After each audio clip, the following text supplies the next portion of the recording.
Kull min jgħaddi minn quddiem il-Konkatedral ta' San Ġwan fil-Belt jinnota li mill-ġdid tpoġġiet grada li għandha fiha diversi slaleb ta' Malta u maħsub li din il-grada kienet poġġiet hemmhekk f'nofs is-seklu 19 fi żmien il-ħakma Ingliża iżda tneħħiet fl-1990.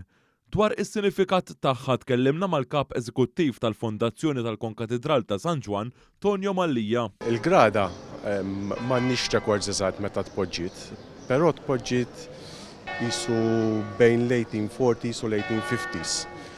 Għandna ritratt tal-1870s, ġifieri dak huwa l-iżjed dokument li għandna li juri li fl-1800s il-grada kienet hawnhekk u l-grada kienet tpoġġiet mill-Ingliżi. Inħass il-bżonn li jsir restawr ta' din il-grada u terġa' titpoġġa mill-ġdid fil-post fejn kienet ilha minn żmien l-Ingliżi.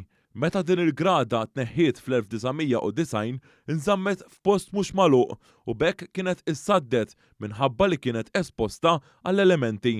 One News tkellem ukoll ma' Ian Camilleri, uffiċjal tal-Fondazzjoni tal-Konkatedral li qal li r-restawr dan madwar xahar u nofs. Neħħejnila ż-żeba kollu li kien fadal fuqha, sar xi tiswijiet lemmula u xi kienet għadha fi stat tajjeb ħafna. Ta' min jirrimarka li welding dik ma fiha xejn kollox bil-pinnijiet. Allura għadna attenti li dak kollu li kien hemm bżonn li jsir fuqha bħala restawr isir fuq l-istess metodu.